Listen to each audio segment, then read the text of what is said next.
Então, gente, hoje a gente vai falar aí, como eu mencionei para vocês, abordagem anatomoclínica dos pares de nervos cranianos, tá? Escolhi esse tema porque existem alguns pares de nervos cranianos que a gente não consegue abordar certas questões clínicas deles em sala de aula, por exemplo, como o nervo facial. Então, por isso que eu achei interessante mencionar sobre esse tema, tá?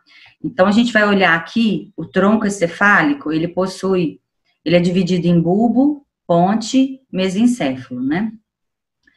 E nós temos os 12 pares de nervos cranianos fazem parte do sistema nervoso periférico. 10 deles vão emergir, vão sair aqui do tronco encefálico. Apenas 2 que saem do cérebro, tá? 2 pares de nervos cranianos que vão sair aí do cérebro. Então, novamente, aqui é uma visão anterior, onde nós temos o bulbo, a ponte, o mesencéfalo, tá?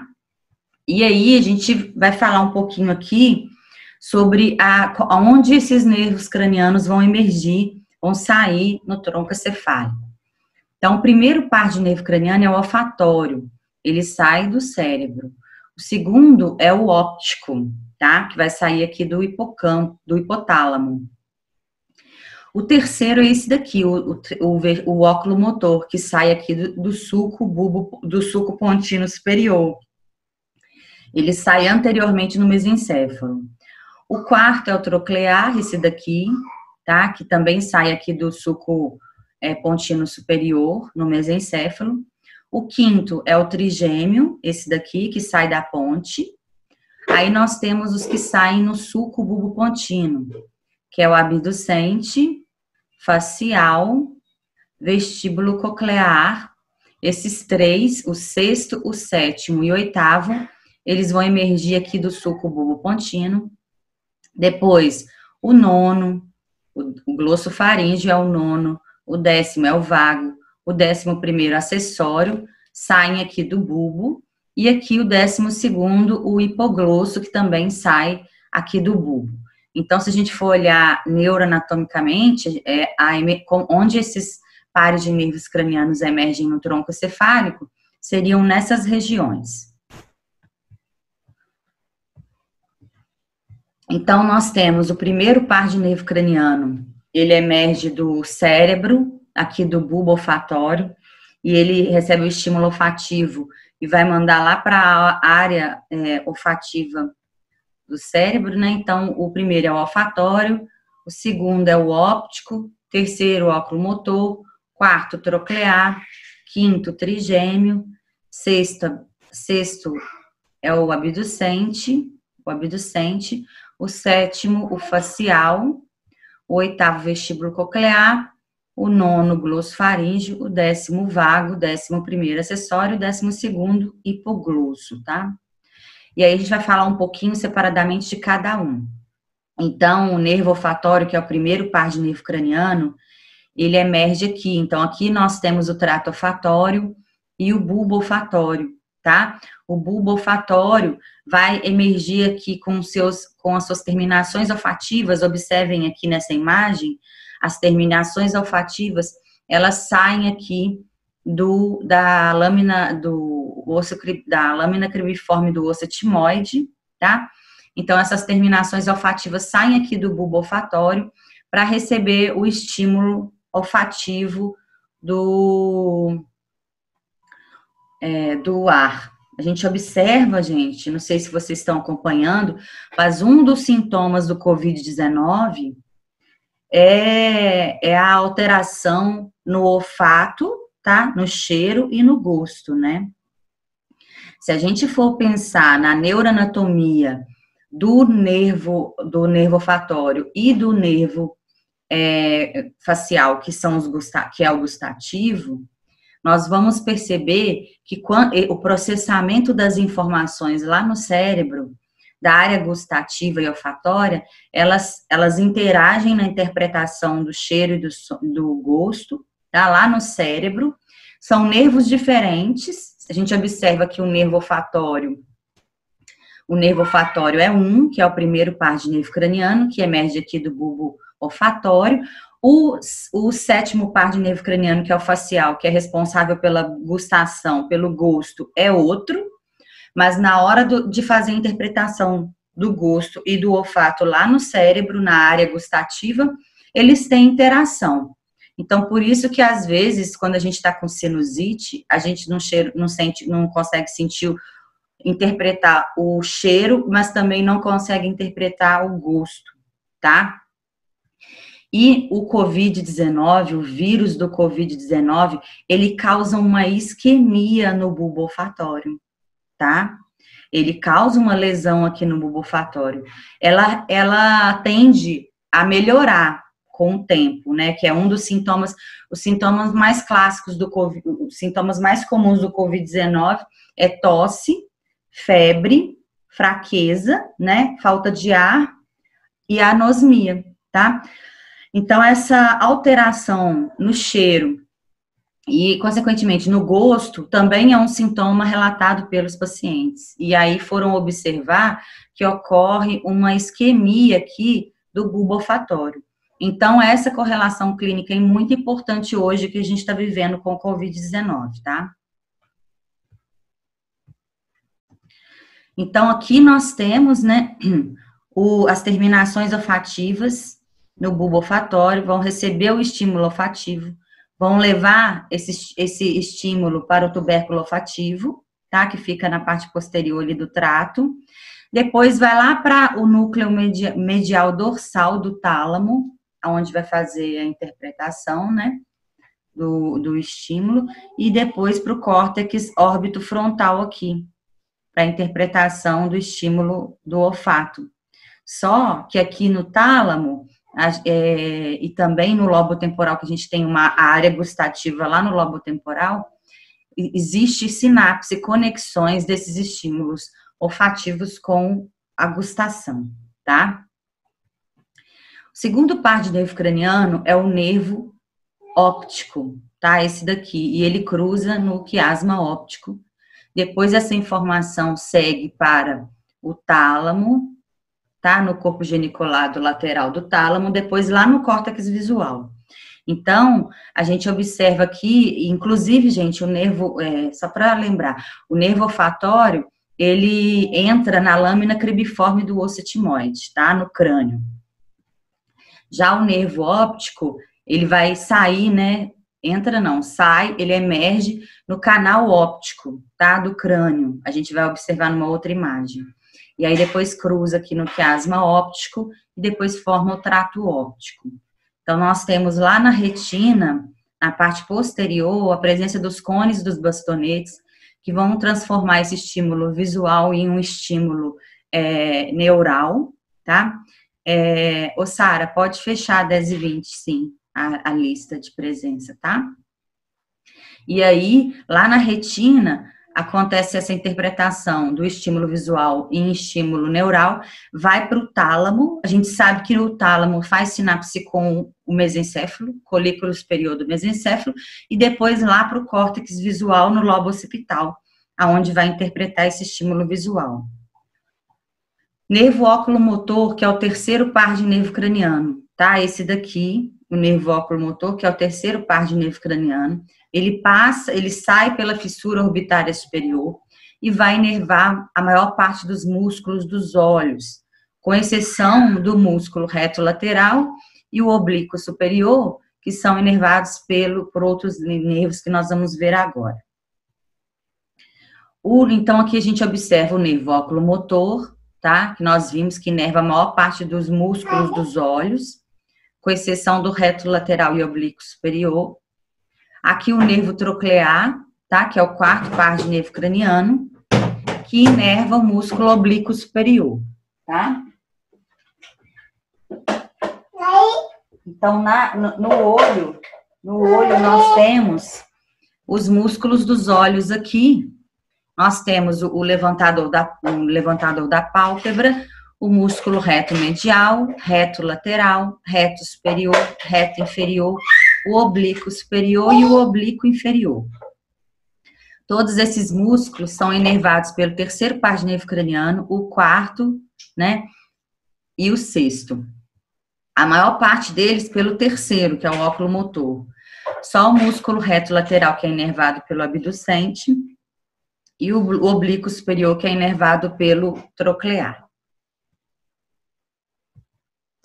Então, a gente vai observar aqui o nervo troclear, ele emerge atrás, entre a ponte e o mesencéfalo, e ele vai inervar o músculo oblíquo superior do olho, fazendo com que a pessoa olhe para baixo inferiormente, tá? O nervo troclear, ele emerge, ele sai lá na fissura orbitária superior, tá? Então, nós temos aqui o músculo levantador da pálpebra, o reto superior, o reto medial, o reto inferior, o oblíquo inferior, tá? Todos, maior parte deles inervado pelo oculomotor, que é o terceiro par de nervo craniano.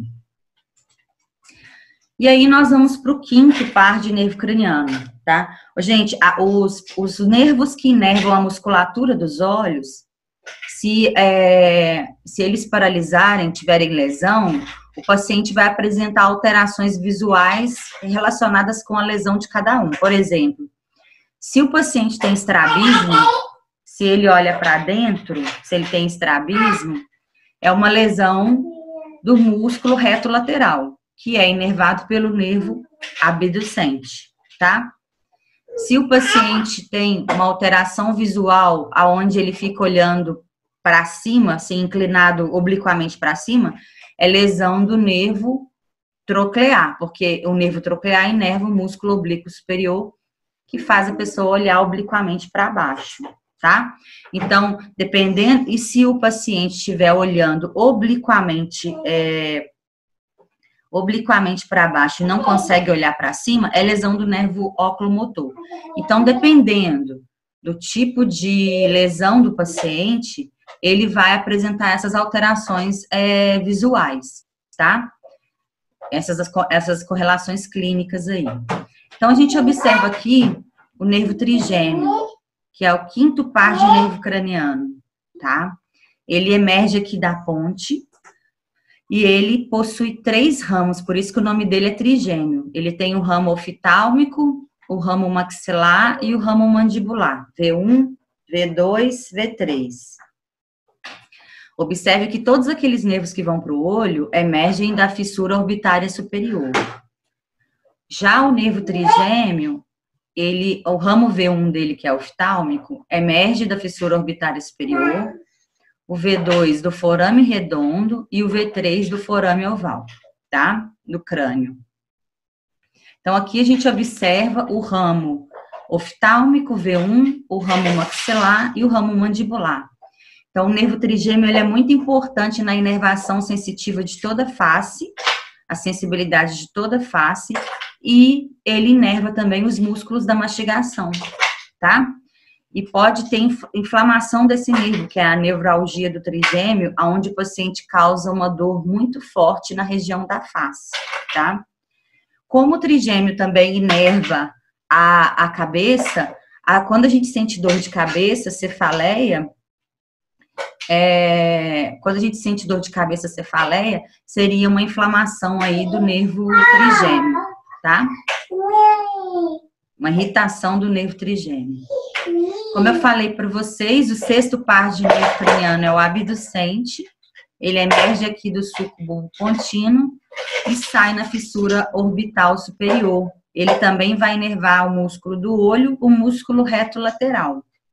E uma lesão dele, o paciente vai apresentar estrabismo, né? O olho fica para dentro. O sétimo par que eu comentei com vocês, que eu queria falar um pouco mais por causa dos tipos de lesões dele, que existe a lesão central e a lesão periférica. Então, o nervo facial, ele é o sétimo par de nervo craniano, ele emerge aqui do sulco bulbo pontino, e ele ele sai pelo crânio no forame estilomastoide, entre processo estiloide e processo mastoide. O nervo facial, ele é responsável pela inervação da musculatura da face, da mímica facial, então da nossa expressão facial. Mas ele também é importante porque ele inerva a língua, a gustação, o gosto. Quem sente o gosto na língua é o nervo facial. E aí, como eu falei para vocês, o nervo facial, ele, no COVID-19, como tem uma lesão do nervo olfatório, uma isquemia do nervo olfatório e uma lesão do nervo olfatório, dá a impressão que a pessoa também não sente o gosto dos alimentos. Que nessa anosmia aí, que ele não sente o gosto dos alimentos. Mas é por causa que lá no cérebro, a área de interpretação do estímulo olfativo e do estímulo gustativo, elas têm uma interação, fazem sinapse. Então, o nervo facial, ele vem inervar toda a musculatura da mímica facial. Ele sai aqui, atrás embaixo da orelha, pelo forame estilomastoide. A gente observa aqui o processo mastoide. O meato acústico externo da orelha. E entre eles aqui, o nervo facial saindo. E o nervo facial entra dentro da glândula parótida, essa glândula da face, né? E vai se dividir aí em 5 ramos na região da face para inervar os músculos da mímica facial. Então, nós temos o ramo temporal, tá? O ramo temporal. Nós temos o ramo zigomático, nós temos o ramo bucal, nós temos o ramo mandibular e o ramo cervical. Então, são 5 ramos do nervo facial indo inervar aqui os músculos da expressão facial, da mímica facial, tá? Então, observe o ramo temporal, zigomático, bucal, da mandíbula, o ramo mandibular e o cervical. Agora, uma coisa muito importante que nós precisamos saber sobre o nervo facial é que esse nervo facial, ele origina, né?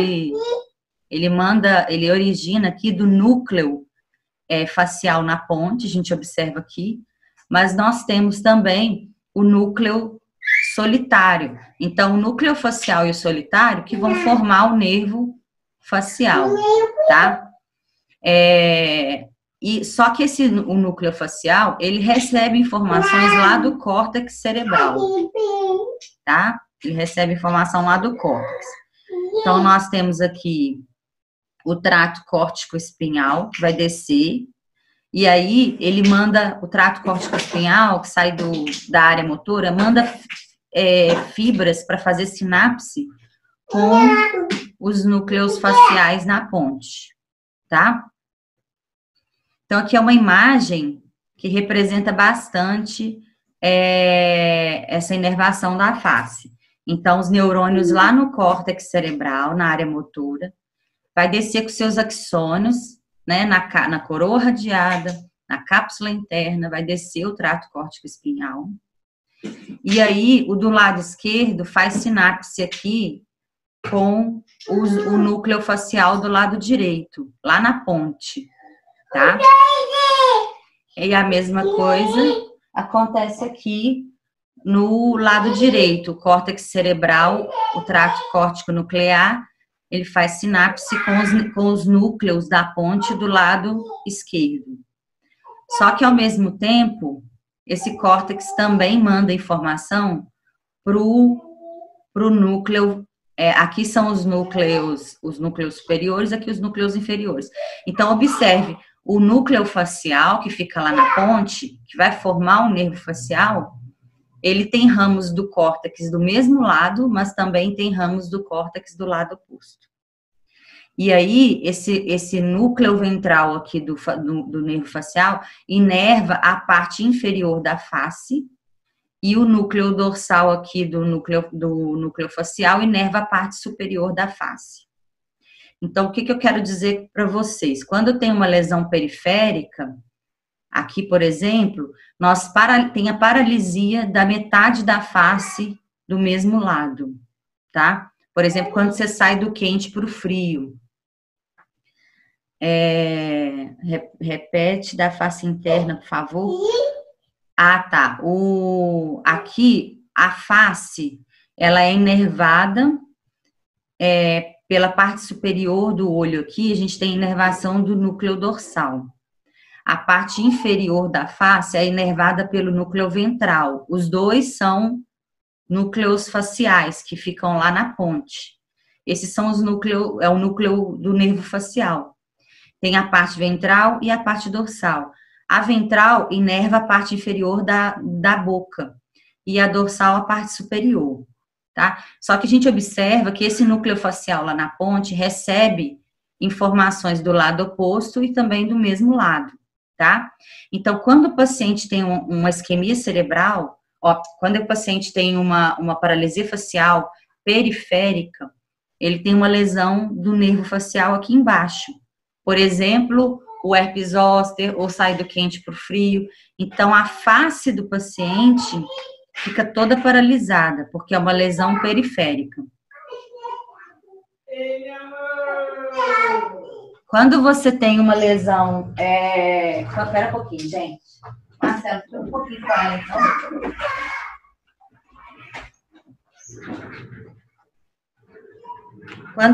Quando a gente tem uma lesão uma lesão central, que é tipo uma isquemia cerebral, um AVC, por exemplo, você tem um AVC do lado direito do cérebro aqui, você vai lesar as fibras que mandam informação para o núcleo facial do lado oposto. Então, ele só recebe do mesmo lado a informação.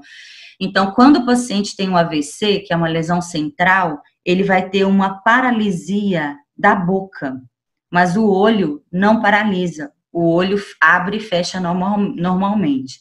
Então, quando o paciente tem AVC, isquemia, ele tem uma paralisia facial central. A boca paralisa, mas o olho não, a musculatura. Já quando o paciente tem uma paralisia periférica, ele paralisa toda a metade do rosto de um lado, tá? Nós temos o nervo vestíbulo coclear, que é o 8º par de nervo craniano, esse daqui, tá? E ele emerge no meato acústico interno. Ele regula o equilíbrio corporal e o estímulo auditivo, tá? Seria uma função importante dele. A labirintite é uma lesão do labirinto, né? Uma alteração no labirinto que pode comprometer a condução nervosa desse nervo. E aí o paciente fica com tontura, sensação de vômito, etc. O nervo glossofaríngeo, ele emerge do forame jugular, é esse daqui. Ele inerva a parte posterior da língua e também a faringe, tá? A parte posterior aí, a garganta, né? Mas a gente chama de orofaringe. O nervo vago, que é o 10º par de nervo craniano, esse daqui, ele sai do forame jugular e vai inervar todas as vísceras. Então, ele é um nervo que conduz estímulo do sistema nervoso parasimpático, tá? Para as vísceras, para as funções viscerais. O nervo acessório, que é o 11º, ele emerge do forame jugular e vem inervar os músculos do pescoço, o esternocleidomastoide e o trapézio, tá? Então, ele é um músculo importante aí para os movimentos da região cervical. E, por último, o nervo hipoglosso, tá? Esse daqui, que é o 12º par de nervo craniano, e vai inervar a língua para fazer os movimentos aí da língua. Ele sai do canal do hipoglosso, tá? Então, aqui é uma imagem do crânio, onde a gente pode observar aonde vai ser a saída, onde vai emergir esses pares de nervos cranianos. Então, o primeiro par de nervo craniano emerge aqui, da lâmina cribriforme, do osso etimoide. O segundo emerge aqui, do canal óptico. O terceiro, quarto e sexto emerge aqui, da fissura orbitária superior. O trigêmeo, o ramo oftálmico dele, o ramo oftálmico dele também emerge aqui da fissura orbitária superior. Aí o ramo maxilar emerge do forame redondo aqui. E o ramo mandibular do forame oval, esse daqui, tá? Aí nós temos o vestíbulo coclear, que emerge aqui do meato acústico interno, tá? O glossofaríngeo, o vago e o acessório vão emergir do forame jugular, aqui, e o 12º do canal do hipoglosso, tá?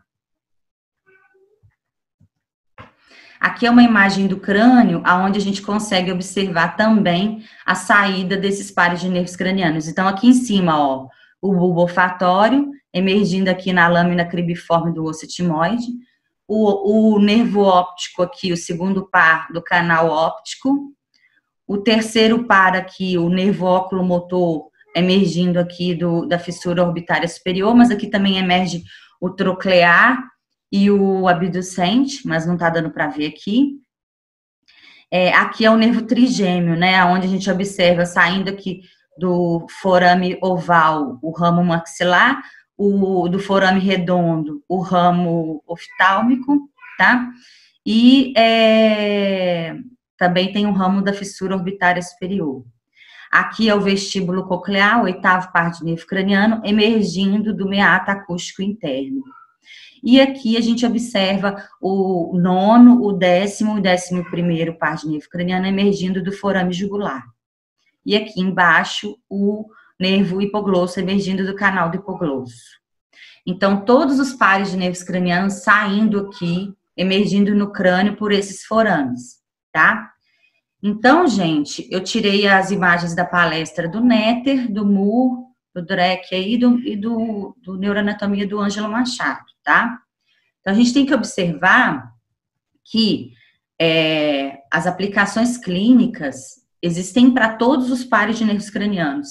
Se eu fosse, daria para eu dar uma palestra de cada um deles, tá? Daria para eu dar uma palestra de cada um deles, só falando dos pares de nervos cranianos, porque é um assunto muito abrangente, tá? Só que eu deixei para falar mais da correlação clínica do olfatório, por causa do Covid-19, que a gente tem percebido que tem essa isquemia do bulbo olfatório, né, um sintoma do paciente com Covid-19, que é a anosmia. Então, nós temos, e também deixei para falar um pouco mais do nervo facial, porque o nervo facial é importante para a questão da gustação, que é um sintoma também que o paciente perde no Covid-19, é um sintoma que o paciente também tem alterado com o Covid-19.